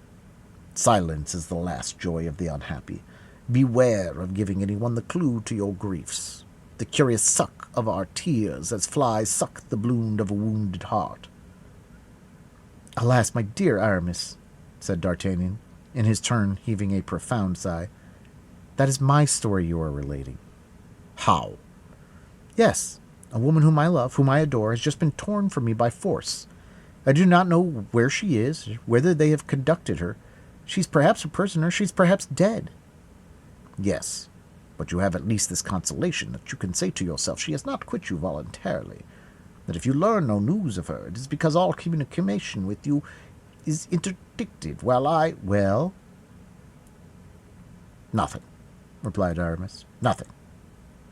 So you renounce the world, then, forever? That is a settled thing, a resolution, registered? Forever. You are my friend today. Tomorrow you will be no more to me than a shadow, or rather even you will no longer exist. As for the world, it is a sepulchre and nothing else. The devil! All this is very sad which you tell me. What will you? My vocation commands me. It carries me away. D'Artagnan smiled, but made no answer. Aramis continued. And yet, while I do belong to the earth, I wish to speak of you, of our friends. And on my part, said D'Artagnan, I wish to speak of you, but I can find you so completely detached from everything. To love you cry, fie, friends are shadows, the world is a sepulchre. Alas, you will find it so yourself, said Aramis with a sigh. Well, then, let us say no more about it, said D'Artagnan, and let us burn this letter, which no doubt announces to you some fresh infidelity of your grisette or your chambermaid. What letter? Cried Aramis, eagerly. A letter which was sent to your boat in your absence, and which is given to me for you. But for whom is that letter? Oh, from some heart-broken waiting woman, some desponding grisette, from Madame de Chevreau's chambermaid, perhaps, who was obliged to return to Tours with her mistress, and who, in order to appear smart and attractive, stole some perfumed paper and sealed her letter with the Duchess's coronet. What do you say? Hold, I I must have lost it, said the young man maliciously, pretending to search for it. But fortunately the world is a sepulchre. The men, and consequently the women, are but shadows, and love is the sentiment to which you cry, fie, fie. D'Artagnan! D'Artagnan! Cried Aramis. You are killing me! Well, here it is at last, said D'Artagnan, as he drew his letter from his pocket. Aramis made a bound, seized the letter, read it, or rather devoured it, his countenance radiant. This same waiting-maid seems to have an agreeable style, said the messenger, carelessly. Thanks, D'Artagnan. Thanks, cried Aramis, almost in a state of delirium. She was forced to return to Tours. She is not faithless. She still loves me. Come, my friend, come, let me embrace you. Happiness almost stifles me. The two friends began to dance around the venerable Saint Chrysostom, kicking about famously the sheets of the Thesis which had fallen on the floor. At that moment, Bazin entered with the spinach and the omelette. Be off, you wretch! Cried Aramis, throwing his skull-cap in his face. Return whence you came. Take back those horrid vegetables and that poor kickshaw. Order a larded hare, a fat capon, a mudded leg dressed with garlic, and 4 bottles of old Burgundy. Bazin, who looked at his master without comprehending the cause of this change, in a melancholy manner allowed the omelette to slip into the spinach, and the spinach onto the floor. Now, this is the moment to consecrate your existence to the King of Kings, said D'Artagnan. If you persist in offering him civility, non inutile desiderium oblation. Go to the devil with your Latin. Let us drink, my dear D'Artagnan. Morbleu! Let us drink while the wine is fresh. Let us drink heartily, and while we do so, tell me a little of what is going on in the world yonder. Chapter 27. The Wife of Athos. We have now to search for Athos, said D'Artagnan to the vivacious Aramis, when he had informed him of all that had passed since their departure from the capital, and an excellent dinner had made one of them forget his thesis, and the other his fatigue. Do you think, then, that any harm can have happened to him? Asked Aramis. Athos is so cool, so brave, and handles his sword so skillfully. No doubt, nobody has a higher opinion of the courage and skill of Athos than I have, but I like better to hear my sword clang against lances than against staves. I fear lest Athos should have been beaten down by serving men. Those fellows strike hard and don't leave off in a hurry. That is why I wish to set out again as soon as possible. I will try to accompany you, said Aramis, though I scarcely feel in a condition to mount on horseback. Yesterday I undertook to employ that cord which you see hanging against the wall, but pain prevented my continuing the pious exercise. That's the first time I ever heard of anybody trying to cure gunshot wounds with cat-o'-nine-tails, but you were ill, and illness renders the head weak, therefore you may be excused. When do you mean to set out? Tomorrow at daybreak. Sleep as soundly as you can tonight, and tomorrow, if you can, we will take our departure together. Till tomorrow, then, said Aramis, for iron-nerved as you are, you must need repose. The next morning, when D'Artagnan entered Aramis's chamber, he found him at the window. What are you looking at? Said D'Artagnan. My faith, I am admiring 3 magnificent horses which the stable boys are leading about. It would be a pleasure worthy of a prince to travel upon such horses. Well, my dear Aramis, you may enjoy that pleasure, for one of those 3 horses is yours. Ah, bah! Which? Whichever of the 3 you like, I have no preference. And the rich caparison? Is that mine too? Without doubt. You laugh, D'Artagnan. No, I have left off laughing, now that you speak French. What? Those rich holsters, that velvet housing, that saddle studded with silver. Are they all for me? For you and nobody else, as the horse which paws the ground is mine, and the other horse, which is caracoling, belongs to Athos. Peste! There are 3 superb animals. I'm glad they please you. Why, it must have been the king who made you such a present. Certainly it was not the cardinal, but don't trouble yourself whence they come. Think only that one of the 3 is your property. I choose that which the red-headed boy is leading. It is yours. Good heaven! That is enough to drive away all my pains. I could mount him with 30 balls in my body, on my soul, handsome stirrups. Oh, la, Bazin, come here this minute. Bazin appeared on the threshold, dull and spiritless. The last order is useless, interrupted D'Artagnan. There are loaded pistols in your holsters. Bazin sighed. Come, Monsieur Bazin, make yourself easy, said D'Artagnan. People of all conditions gain the kingdom of heaven. Monsieur was already such a good theologian, said Bazin, almost weeping. He might have become a bishop, perhaps a cardinal. Well, but my poor Bazin, reflect a little. Of what use is it to be a churchman, pray? You do not avoid going to war by that means. You see, the cardinal is about to make the next campaign, helm on head and partisan in hand. And Monsieur de Nogaret de la Vallée, what do you say of him? He's a cardinal likewise. Ask his lackey how often he has had to prepare lint of him. Alas, sighed Bazin, I know it, monsieur. Everything is turned topsy-turvy in the world nowadays. While this dialogue was going on, the two young men and the poor lackey descended. Hold my stirrup, Bazin, cried Aramis, and Aramis sprang into the saddle with his usual grace and agility, but after a few vaults and curvets of the noble animal, his rider felt his pains come on so insupportably that he turned pale and became unsteady in his seat. D'Artagnan, who, foreseeing such an event, had kept his eye on him, sprang towards him, caught him in his arms, and assisted him to his chamber. "That's all right, my dear Aramis. Take care of yourself," said he. "I will go alone in search of Athos." "You are a man of brass," replied Aramis. "No, I have good luck, that is all. But how do you mean to pass your time till I come back? No more thesis, no more glosses upon the fingers or upon benedictions, eh?" Aramis smiled. "I will make verses," said he. "Yes, I dare say. Verses perfumed with the odor of the billet from the attendant of Madame de Chevreuse? Teach Bazin prosody. That will console him. As to the horse, ride him a little every day, and that will accustom you to his maneuvers." "Oh, make yourself easy on that head," replied Aramis. "You will find me ready to follow you." They took leave of each other, and in 10 minutes, after having commended his friend to the cares of the hostess and Bazin, D'Artagnan was trotting along in the direction of Amiens. How was he going to find Athos? Should he find him at all? The position in which he had left him was critical. He probably had succumbed.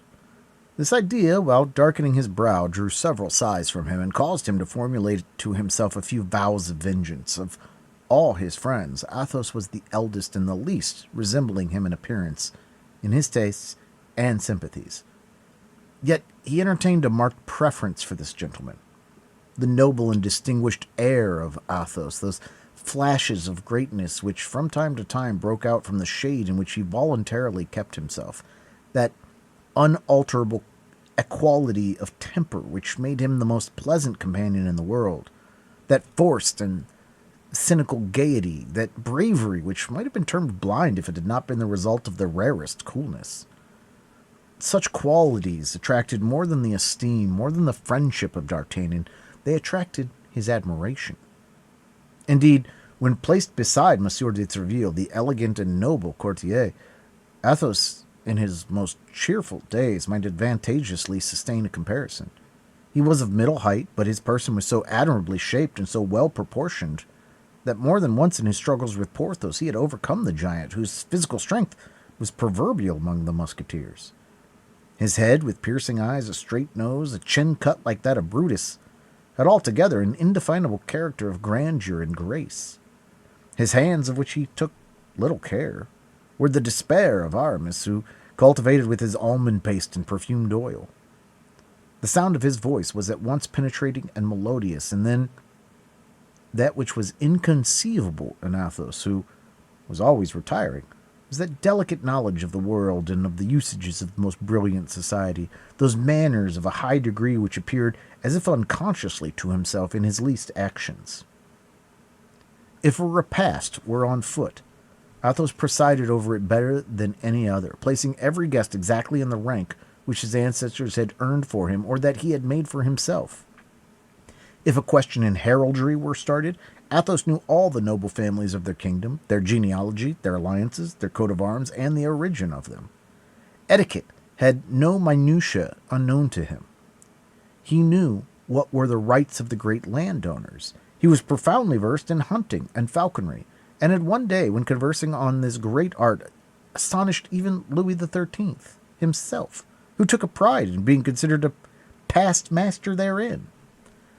Like all the great nobles of that period, Athos rode and fenced to perfection, but still further.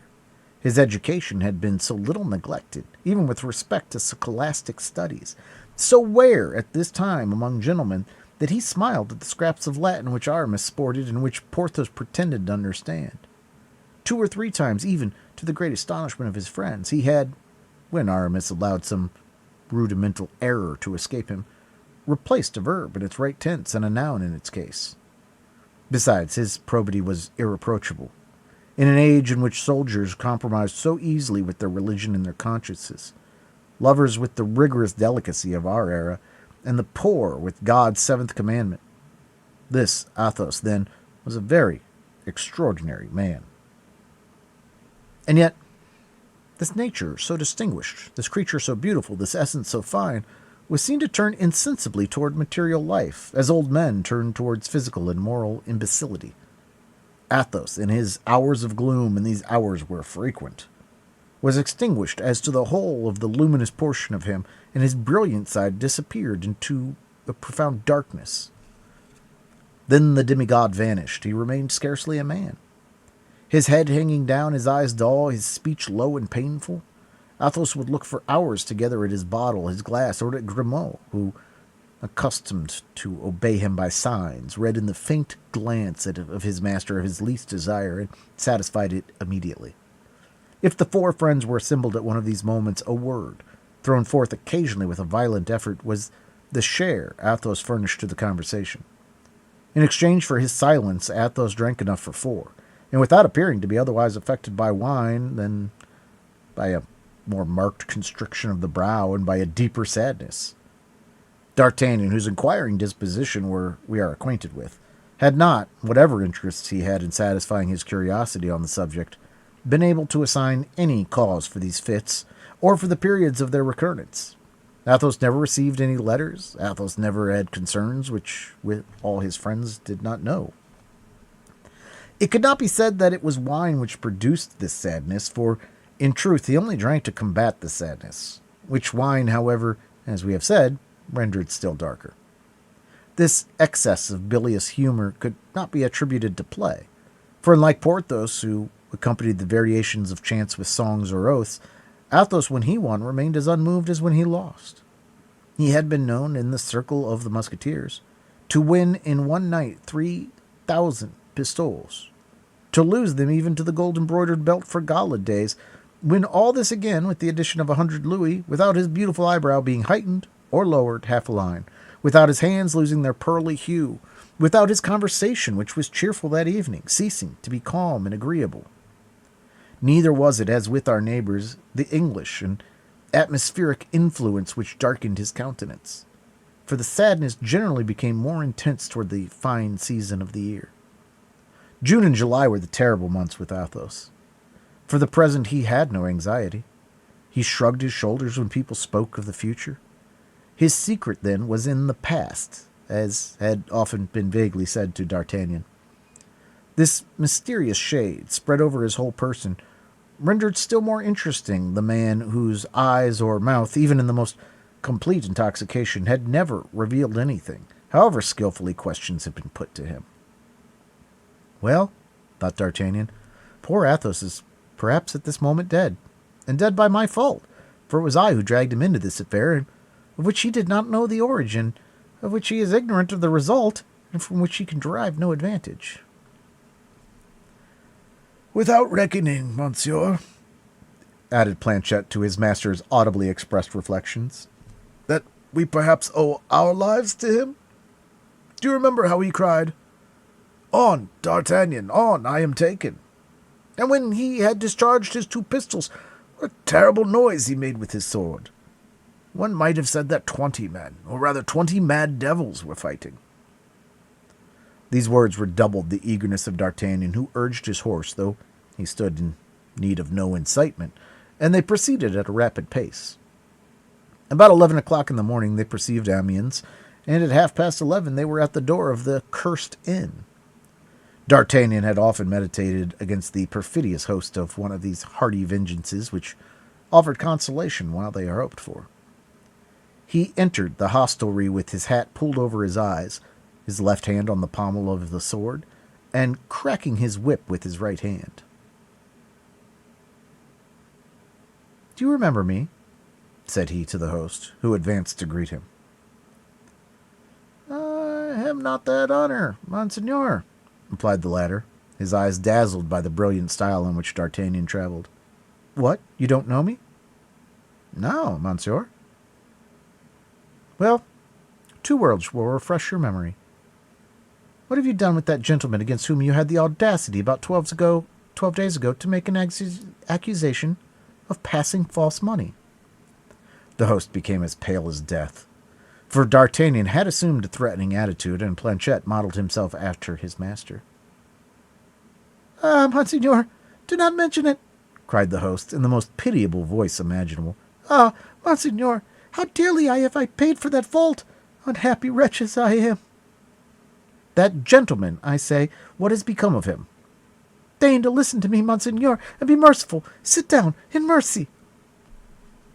D'Artagnan, mute with anger and anxiety, took a seat in the threatening attitude of a judge.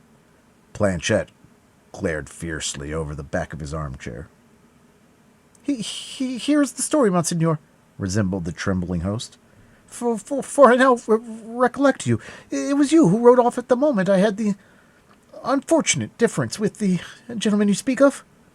"Yes, it was I. So you may plainly perceive that you have no mercy to expect if you do not tell me the whole truth." Condescend to listen to me, and you shall know all." "I listen." I had been warned by the authorities that a celebrated coiner of bad money would arrive at my inn with several of his companions, all disguised as guards or musketeers, Monseigneur. I was furnished with the description of your horses, your lackeys, your countenances. Nothing was omitted." Go on," said D'Artagnan, who quickly understood whence such an exact description had come. "I took then, in conformity with the orders of the authorities who sent me a reinforcement of 6 men, such measures as I thought necessary to get possession of the person of the pretended coiners." "Again," said D'Artagnan, whose ears chafed terribly under the repetition of this word, coiners. "Pardon me, Monseigneur, for saying such things, but they form my excuse. The authorities had terrified me, and you know that an innkeeper must keep on good terms with the authorities." "But once again, that gentleman, where is he? What has become of him? Is he dead? Is he living?" Patience, Monseigneur, we are coming to it. There happened then that which you know, and of which your precipitate departure," added the host, with an acuteness that did not escape D'Artagnan, "appeared to authorize the issue. That gentleman, your friend, defended himself desperately. His lackey, whom, by an unforeseen piece of ill luck, had quarreled with the officers, disguised as stable lads." "Miserable scoundrel!" cried D'Artagnan. "You were all in the plot, then, and I really don't know what prevents me from exterminating you all." "Alas, Monseigneur, we were not in the plot, as you will soon see. Monsieur, your friend, pardon for not calling him by that honorable name which he no doubt bears, but we do not know that name. Monsieur, your friend, having disabled 2 men with his pistols, retreated fighting with his sword, with which he disabled one of my men, and stunned me with a blow to the flat side of it." "You villain! Will you finish?" cried D'Artagnan. "Athos! What has become of Athos?" "While fighting and retreating, as I have told Monsieur, he found the door of the cellar stairs beside him, and as the door was open, he took out the key and barricaded himself inside, and as we were sure of finding him there, we left him alone." "Yes," said D'Artagnan, "you really did not wish to kill, you only wished to imprison him." "Good God! To imprison him, Monseigneur? Why, he imprisoned himself. I swear to you he did. In the first place, he had made rough work of it. 1 man was killed on the spot, and 2 others severely wounded. The dead man and the 2 wounded were carried off by their comrades, and I've heard nothing of either of them since. As for myself, as soon as I recovered my senses, I went to Monsieur the Governor, to whom I related all that has passed and asked what I should do with my prisoner. Monsieur the Governor was all astonishment. He told me he knew nothing of the matter, that the orders I had received did not come from him, and that if I had the audacity to mention his name as being concerned in this disturbance, he would have me hanged. It appears that I made a mistake, monsieur, that I arrested the wrong person, and that he whom I ought to have arrested had escaped. But Athos, cried D'Artagnan, whose impatience was increased by the disregard of the authorities. Athos, where is he? As I was anxious to repair the wrongs I had done the prisoner, resumed the innkeeper, I took my way straight to the cellar in order to set him at liberty. Ah, monsieur, he was no longer a man. He was a devil. To my offer of liberty he replied that it was nothing but a snare, and that before he came out he intended to impose his own conditions. I told him very humbly, for I could not conceal but from myself the scrape I had got into by laying hands on one of his Majesty's Musketeers. I told him I was quite ready to submit to his conditions. In the first place, said he, I wish my lackey placed with me fully armed. We hastened to obey this order, for you will please understand, monsieur, we were disposed to do everything your friend could desire. Monsieur Grimaud, he told us his name, although he does not talk much. Monsieur Grimaud then went down to the cellar, wounded as he was. Then his master, having admitted him, barricaded the door afresh and ordered us to remain quietly in our own bar. But where is Athos now? Cried D'Artagnan. Where is Athos? In the cellar, monsieur. What, you scoundrel! Have you kept him in the cellar all this time? Merciful heaven, no, monsieur. We keep him in the cellar? You do not know what he is about in the cellar.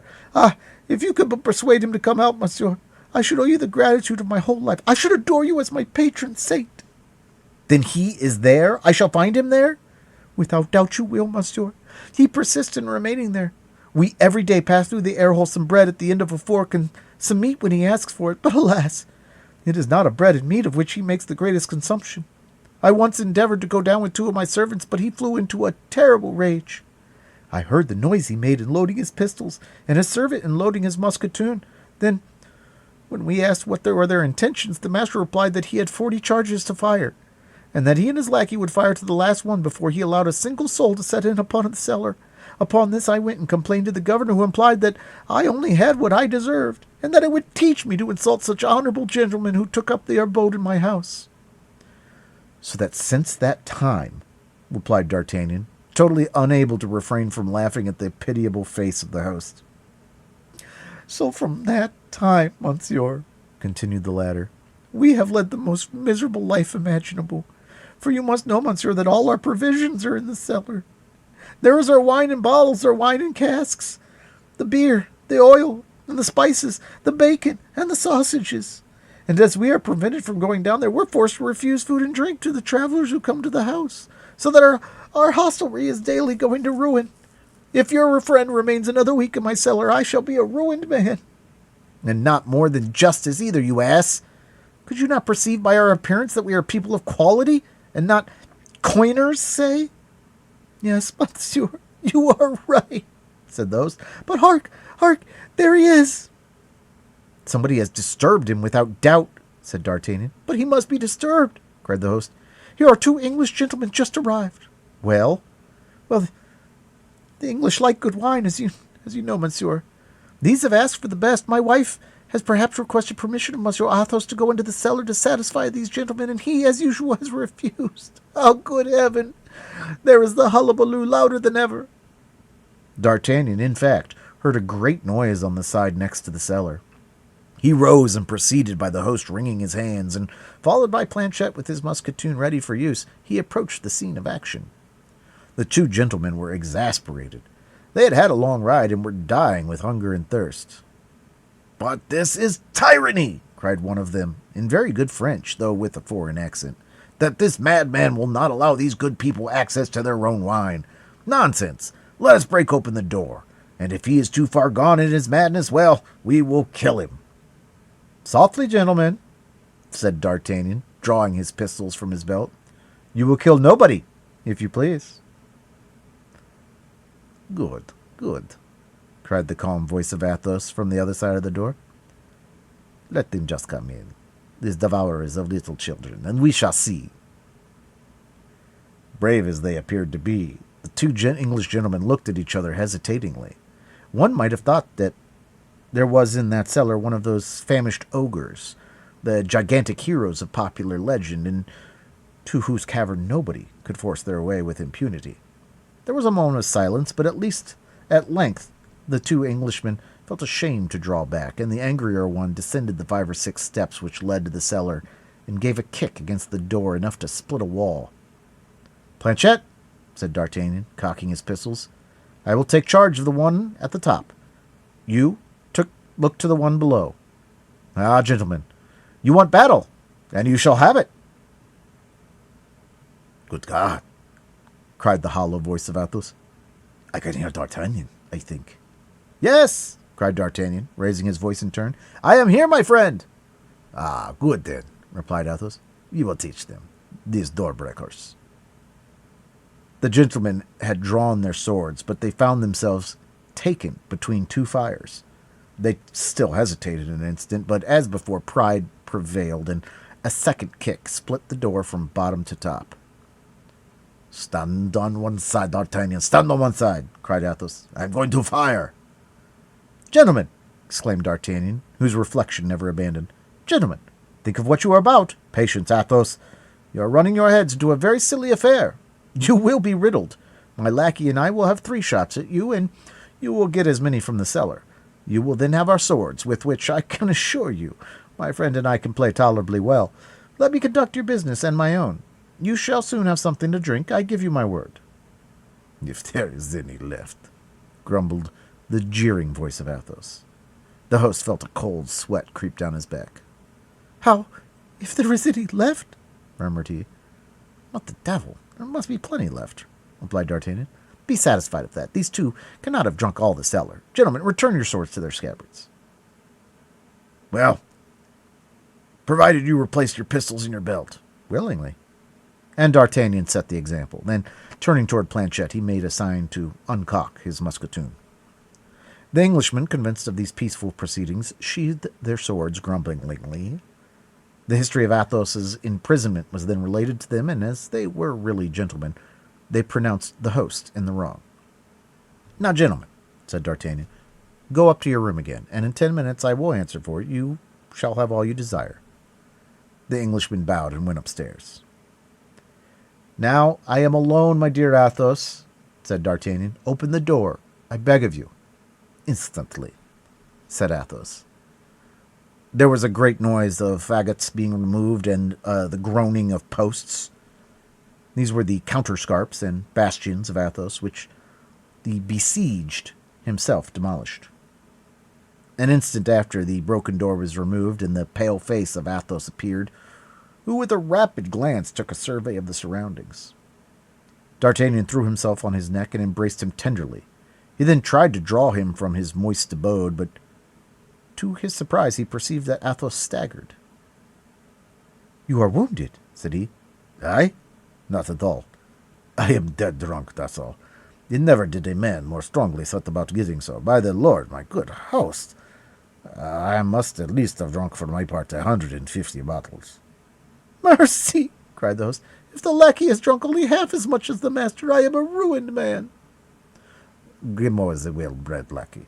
He would never think of faring in the same manner as his master. He only drank from the cask. Hark! I don't think he put the faucet in again. Do you hear it? Yeah, it is running now." D'Artagnan burst into a laugh which changed the shiver of the host into a burning fever. In the meantime, Grimaud appeared in his turn behind his master, with the musketoon on his shoulder and his head shaking, like one of those drunken satyrs in the pictures of Rubens. He was moistened before and behind with a greasy liquid which the host recognized as his best olive oil. The 4 crossed the public room and proceeded to take possession of the best apartment in the house, which D'Artagnan occupied with authority. In the meantime, the host and his wife hurried down with lamps into the cellar, which had so long been interdicted to them, and where a frightful spectacle awaited them.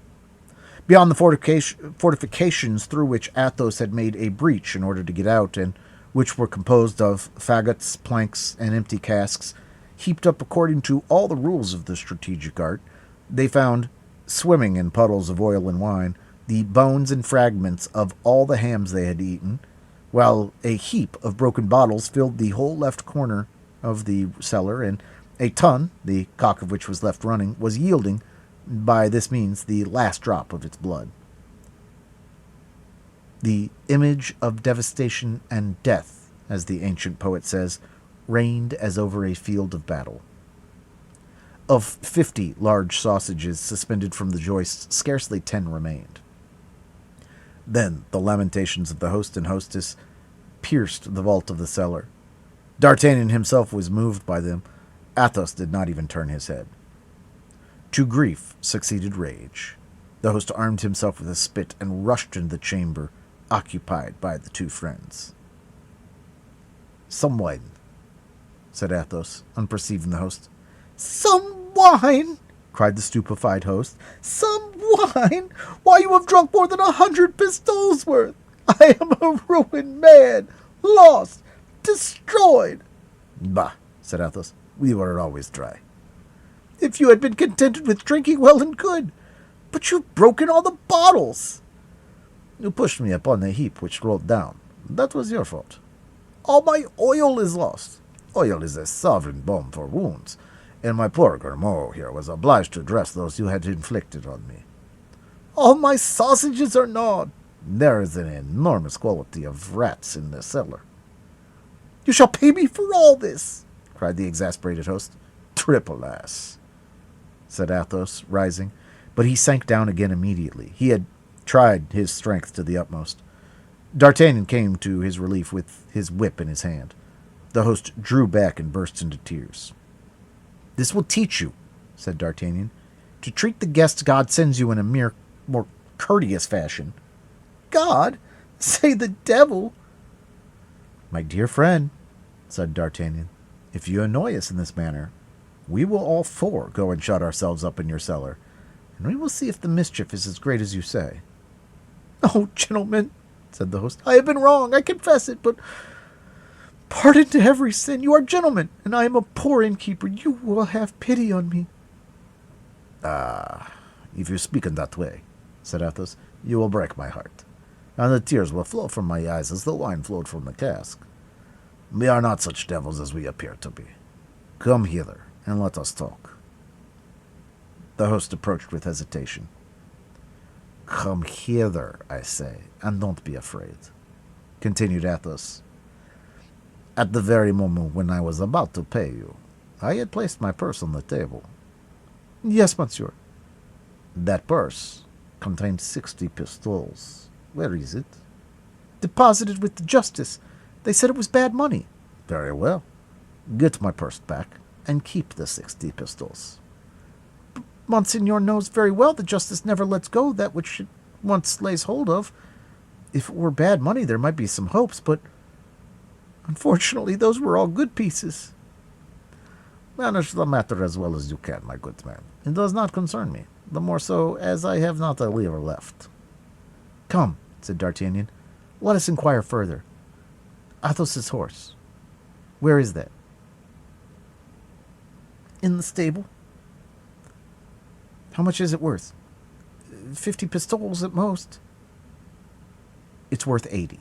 Take it, and there ends the matter." "What?" said Athos. "Are you selling my horse? My Bajazet? And pray, upon what shall I take my campaign? Upon Grimaud?" "I have brought you another." "Another, and a magnificent one," cried the host. "Well, since there is another finer and younger, why, you may take the old one, and let us drink." "What?" asked the host, quite cheerful again. Some of that at the bottom, near the laths.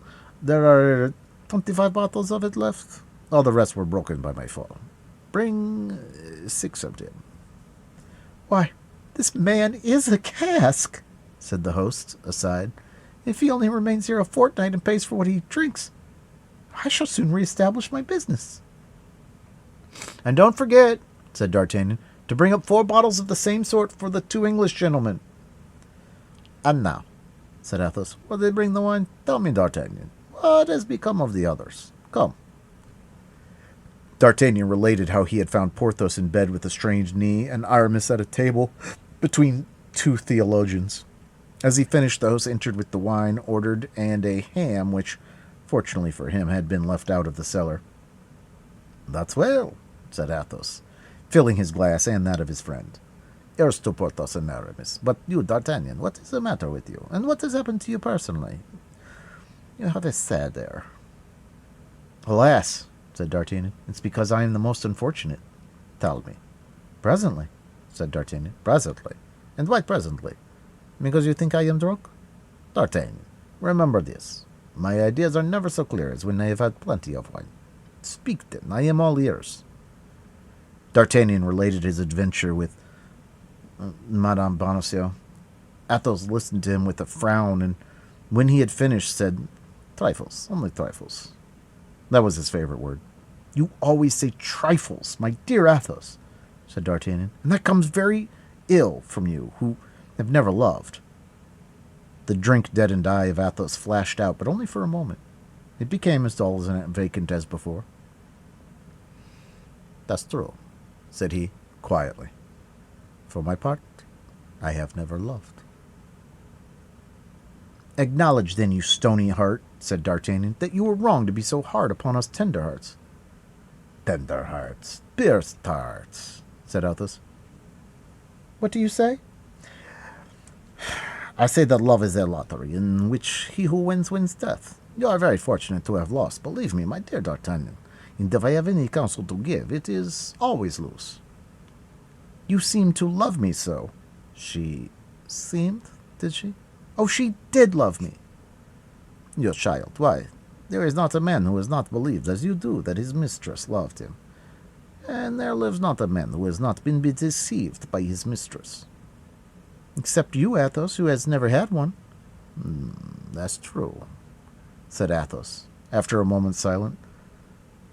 "That's true. I never had one. Let us drink." "But then, philosopher that you are," said D'Artagnan, "instruct me, support me. I stand in need of being taught and consoled." "Consoled for what?" "For my misfortune." "Your misfortune is laughable," said Athos, shrugging his shoulders. "I should like to know what you would say if you were to relate to you a real tale of love." "Which has happened to you?" "Or one of my friends. What matters?" "Tell it, Athos. Tell it." "Better if I drink." "Drink and relate, then." "Not a bad idea," said Athos, emptying and refilling his glass. "The two things agree marvelously well." "I am all attention," said D'Artagnan. Athos collected himself, and in proportion as he did so, D'Artagnan saw that he became pale. He was at that period of intoxication in which vulgar drinkers fall on the floor and go to sleep. He kept himself upright and dreamed without sleeping. This somnambulism of drunkenness had something frightful in it.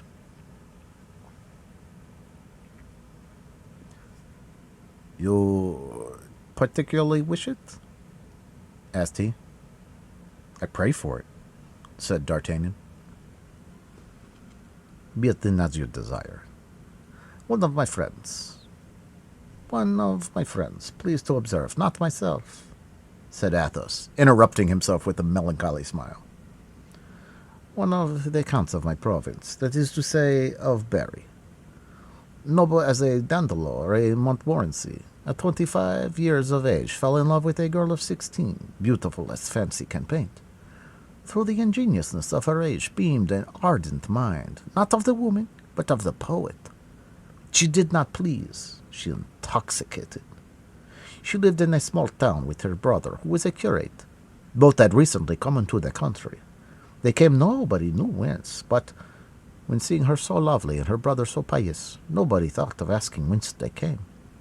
They were said, however, to be of good extraction. My friend, who was seigneur of the country, might have seduced her or taken her by force as his will, for he was master, who would have come to the assistance of two strangers, two unknown persons. Unfortunately, he was an honorable man. He married her. The fool, the ass, the idiot." "How so, if he loved her?" asked D'Artagnan. "Wait," said Athos. He took her to his chateau, and made her the first lady in the province, and in justice it must be allowed that she supported her rank becomingly. Well? Asked D'Artagnan. Well, one day when she was hunting with your husband, continued Athos, in a low voice and speaking very quickly, she fell from her horse and fainted. The Count flew to her to help, and she appeared to be oppressed by her clothes. He ripped them open with his poniard, and in doing so laid bare her shoulder, D'Artagnan, said Athos, with a maniacal burst of laughter. Guess what she had on her shoulder? How can I tell? Said D'Artagnan. A fleur-de-lis, said Athos. She was branded. Athos emptied at a single draught the glass he held in his hand. Horror! Cried D'Artagnan. What do you tell me? Truth, my friend. The angel is a demon. The poor young girl has stolen the sacred vessels from a church.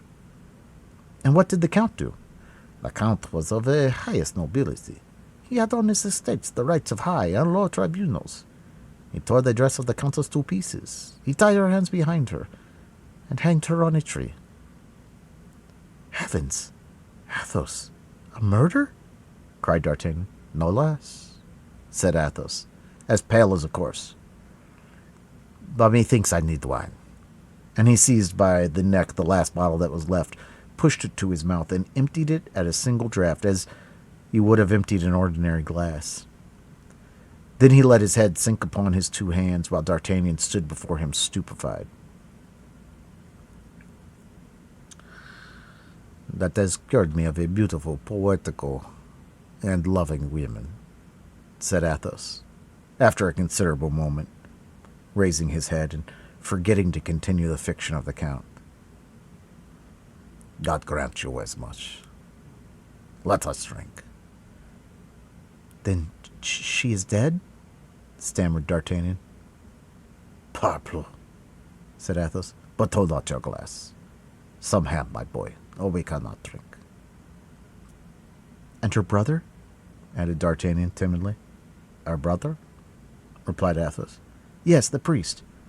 Oh, I inquired after him for the purpose of hanging him likewise, but he was beforehand with me. He had quit the curacy the night before. Was it ever known who this miserable fellow was? He was doubtless the first lover and accomplice of the fair lady, a worthy man who had pretended to be a curate for the purpose of getting his mistress married and securing her a position. He has been hanged and quartered, I hope. My God! My God! Cried D'Artagnan, quite stunned by the relation of this horrible adventure. Take some of the ham, D'Artagnan. It is exquisite, said Athos, cutting a slice, which he placed on the young man's plate. What is it? A pity it is there were only 4 like this in the cellar. I could have drunk 50 bottles more. D'Artagnan could no longer endure this conversation, which had made him bewildered. Allowing his head to sink upon his 2 hands, he pretended to sleep. These young fellows can none of them drink, said Athos, looking at him with pity. And yet, this is one of the best.